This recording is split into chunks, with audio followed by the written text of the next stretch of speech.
Welcome back to my YouTube channel. If you were sitting on my sofa right now and said to me, Jo, I'm just feeling really fed up, I'm feeling really frumpy, and I've just got, I'm just feeling meh about it all, I would say you're not the only one. My gosh, you are not the only one.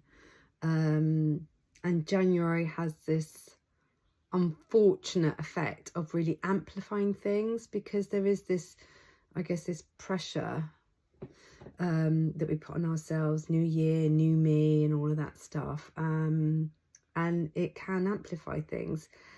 But the good news is that you're not alone. I mean, so many women feel like this, and yet, we struggle with so many different things. We blame ourselves a lot. Maybe not blame ourselves a lot, but we take on a lot of responsibilities because we have responsibilities. Kids, parents, work, partners. It does all mount up. And especially, the last couple of months where a lot of the arranging and the emphasis and the juggling does fall on us, that we do reach a state of burnout, I guess.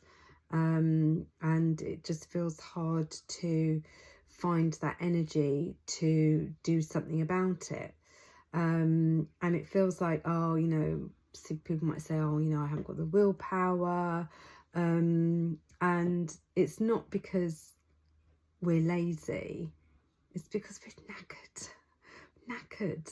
Because we do so many things for other people, it's so important that in order to carry on helping other people, we've also got to help ourselves and make time for ourselves. And that is something that we just aren't very good at doing. What did me to start my own weight loss journey is because I was just hiding. I was hiding. I didn't want to accept any invites. I would have absolute meltdown over clothes because I had nothing to wear, which prompted the fact that I didn't ever want to go out. I was really self-conscious. I just felt really frustrated and upset because I wasn't the mum that I wanted to be.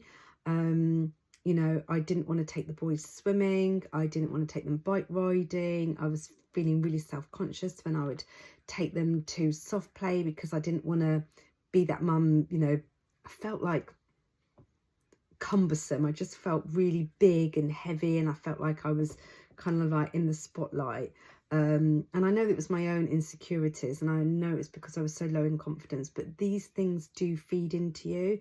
And I think the biggest thing for me was just not being any family pictures. Like, I refused to have my picture taken, which is the thing which I think that makes me feel the most sad, is because there's a chunk of the boys' lives where I'm just not in any pictures.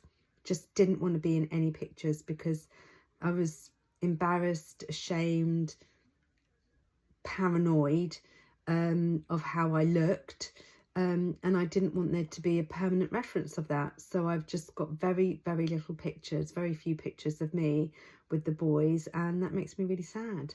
And I knew that something had to change, and I knew that I had to stop feeling guilty for putting myself first. And I think that is the biggest thing about weight loss, is the having the permission, giving yourself permission that it's okay to work on your own weight loss journey, because therefore for you it was going to help you be all the things and do all the things that you've been holding yourself back from. Because when you're not happy with your weight, whether you say it out loud or whether you're just saying it to yourself, you do hold yourself back. And these are kind of like really dark, deep insecurities that you might not share with anybody else. And to the outside world, everyone might think that you're really happy and vivacious and confident and life and soul of the party, but you sometimes, and maybe you do go out and you force yourself, but it's not you being authentic. It's not how you really want to feel. It's not how you really want to look. So you're either in that category where you're going out and you're just masking it, or you're just not going out. You're not doing any of the things that you want to do, which is, neither is a great place to be. And I think it's just got to the point where I was just feeling fed up with feeling like that.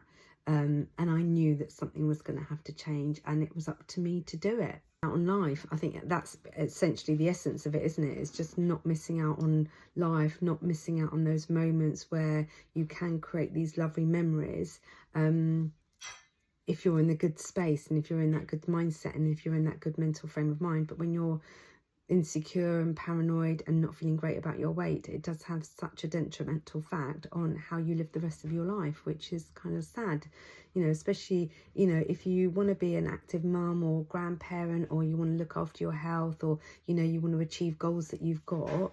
The only thing that by staying where you are is just stopping yourself from doing all those things that you know are going to make you feel happy. And I think that's the saddest bit, really. Stop feeling guilty for wanting those things, and if that means losing weight in order to achieve those things, that's okay. And we shouldn't feel guilty. And I know that there's this, you know, there's a lot of talk and discussion about body positivity, and that's absolutely great if you love your body, if it gives you joy, and if you have the confidence and you're happy, that's absolutely great, then celebrate it. But if it doesn't give you those things, and you feel yourself just kind of like a shadow of who you want to be, then that's the sign to change, and that's okay. And we shouldn't feel guilty for wanting more, for being more present, for wanting more energy, for saying yes, and for getting rid of our medications and doing all the things that we dream about doing. I think now's the time where if we don't do it now, when do we do it? You know, what are we waiting for? Because it's not a feeling. It's not a feeling of waiting for it to be the right time, because we know that there is never the right time. It's just got to be a decision of saying, right, it's got to be now. And I know there's going to be challenges along the way, and I'm just going to have to overcome them as they come along, because otherwise I'm just going to say no. And if I say no, I'm saying no to all the things and all the goals that I want to do, or I'm just saying no to everything. I'm saying no to my happiness.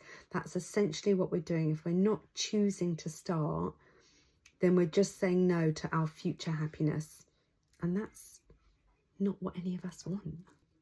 It doesn't need to be perfect. You don't need to feel ready. You just got to take that one small messy step and say, this is progress. And it doesn't matter what it looks like, because it's more than what I was doing yesterday. And as long as it is progress in whatever way that looks, then that's the main thing. If you're watching this and you're thinking, oh my gosh, this is me, this is really me, then drop me a message. Let's have a chat. There's no judgment. I'm here to give you all the support and advice. My support is virtual. I can support you no matter where you're based in the country. It's one-to-one. And let's have a chat. Let's have a chat. Let's lay it all out on the table. See what it is that you really want, how I can help you achieve that, with the right plan in place for you, so that you can then start to visualize and believe that you can achieve those things if you really want it. Because I'd absolutely love to help you, and I know that I can.